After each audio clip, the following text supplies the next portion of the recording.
Welcome to what I would say is the camera comparison of the year one. We got the three companies that I would say make the best smartphone cameras, and these are pretty much their best models. Welcome to Huawei P40 Pro versus Galaxy S20 Ultra versus iPhone 11 Pro Max. Students, to get one thing straight, the P40 Pro strength is ready in photos, but just before we get to that, the company have made improvements to video too. All three phones can record 4K video at 60 frames per second. The Samsung can even do 8K, but that comes with its own set of caveats, and I wouldn't really recommend using it anyways when you're just filming standard video in the daytime. But the main differentiator is really just the style that each company's opted for. iPhone sticks closest to reality, Samsung takes that reality and adds a little bit of extra vibrance, and Huawei's is just a little bit different. Gone are the days when Huawei just took the saturation slider and worked it up to max settings. The P40 Pro's output, if anything, is actually the least saturated. In a lot of cases it's similar to the iPhone's, but almost a little bit fainter, and if you look at the bright areas you can see it does occasionally overexpose. This brightness though may well be in part because of its huge camera sensor, which lets a ton of light in, and so when you're in the dark this potential weakness turns into a strength, and it's pretty much a case of the darker you go the further behind the other four. So let's go really dark, the kind of darkness where Samsung's video is looking like a potpaw or E of pixels, and the iPhone's, well, you can barely see anything. I'm also going to drop the prices of each of these phones on screen right now, just the UK price, just to give you an idea of how they stack up relative to each other. The P40 Pro is also very snappy when focusing. The phone has a new actor phase detection autofocus system, but to be honest the iPhone can keep up and can actually do so with a smoother focusing system. Samsung's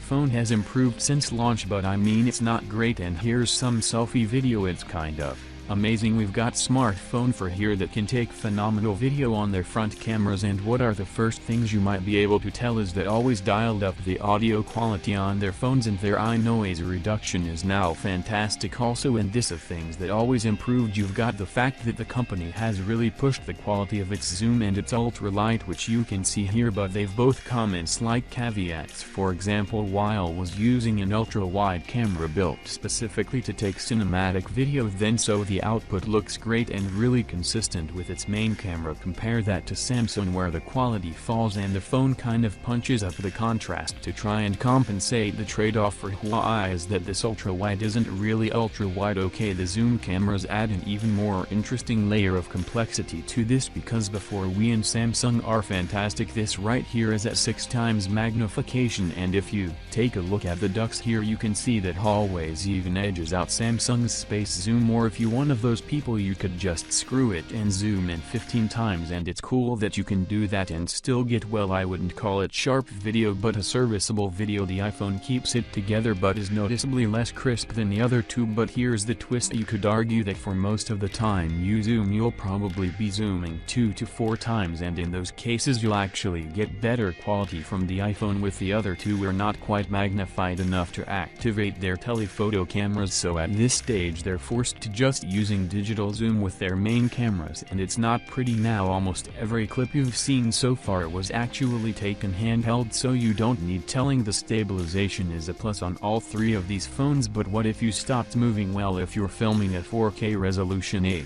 gentle walk is fine, it'll look good on all three, but if we up the pace then the P40 and iPhone's footage starts to fall apart. There's just too much motion for them to handle. If you lower that resolution to 1080p each phone improves, but Samsung is king of stabilization. I should say though that what Huawei wants you to do with video is use its ultra-wide-angle camera that was built for situations like this, so if you switch to that then even at 4K it does a pretty good job. Okay, so just before I get to slow motion I'm itching to address the elephant in the room: photo quality, and this is where Huawei shines. You might well know that past phones from the company have had some, let's say, interesting color processing algorithms, but it definitely feels like this has been tweaked to focus on natural shots with, again as with video, the slightly faded look on default settings. One thing that becomes quite apparent here is the sheer size of the sensors on Huawei and Samsung. Large sensors equals big depth of field, or in other words crisp foregrounds and nicely blurred backgrounds. You're almost taking photos that look like portrait mode shots without actually needing to use fake portrait mode. If you actually do use portrait mode like here, you can obviously have as much background blur as you want, and I'd say iPhones have been the gold standard for portrait mode for a while, and even though Huawei has made leaps and bounds, that doesn't change here. All phones take good quality ultra-wide photos during the day at least, but is with video quite apparent as Huawei's not so wide-angle. Samsung and Apple's shots are just more dramatic. Zoom when taking photos is maybe the most interesting part of this comparison. On paper you might think that Huawei's got this one in the bag. After all, it has a 5 times optical zoom versus Samsung's 4 times, but not quite. Samsung's zoom camera may have less magnification, but it has a higher resolution, so for photos when you start zooming in crazy numbers, Samsung has more room to crop inside its image. The big question though for a lot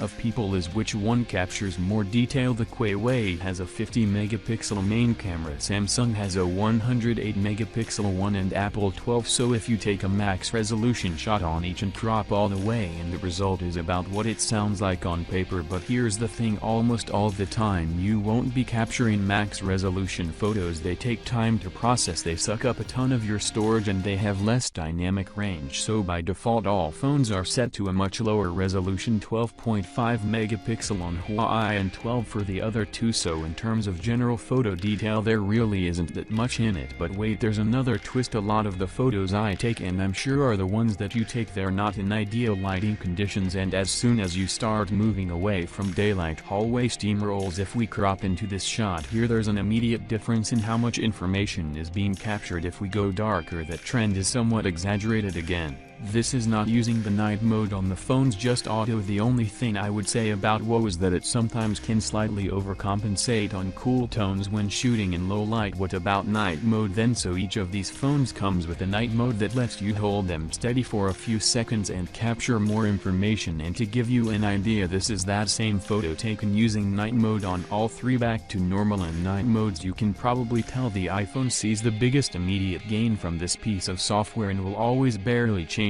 So to reiterate, if you're just shooting on auto mode on all the phones, P40 feels like a literal generation ahead. If you are gonna use night mode though, the providing things aren't too dark. All three are great. Then to be honest, which smartphone's photos you prefer is more of a style thing as opposed to one being explicitly better than the others. But if you get really dark, then something starts acting up when things get so dark that Samsung can't draw out finer details. Then rather than just keeping the image dark like the iPhone does, it has a tendency in night mode to just brighten anyways, and I think it looks pretty odd. I tried this on both Exynos and Snapdragon S20 Ultras and they behaved similarly. No, this image was taken in almost pitch black. You can't tell. Nightmare on smartphones is getting good, but what I wanted to show here is how always focused on making all of its cameras good, not just its main one, but for example flicking into ultra wide. The difference is just phenomenal, especially when compared to the iPhone, and I love this idea that I can use whichever lens I want to suit the shot I'm trying to capture, as opposed to feeling like I need to use my main camera because my ultra-wide sucks. The same goes for zoom. This is using the 5 times zoom in pitch black, like I couldn't see what the P40 Pro is seeing right now. The S20 Ultra and iPhone aren't too pretty. However, there are two ways to deal with the dark. One is night mode, sure, but the other one is flash, and Chloe has added an insanely bright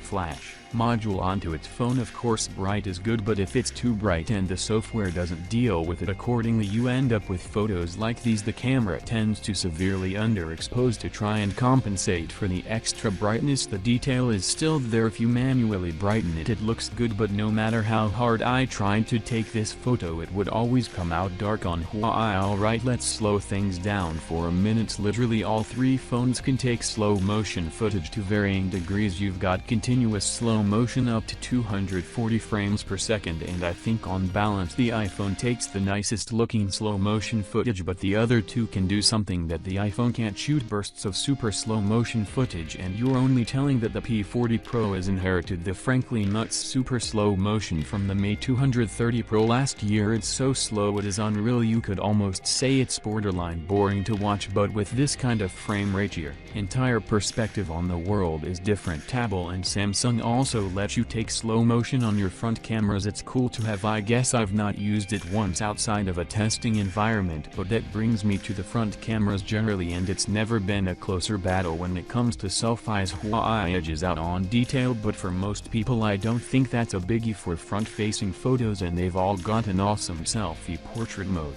So which phone do you think won? Huawei's phone is still on early software, so it might improve, but my conclusion is that iPhone is still the king for video, but its leader is shrinking over its Android counterparts, and also that my favorite phone for photos is now the P40 Pro. Thanks for watching. Sub will be awesome, and see you on my next video.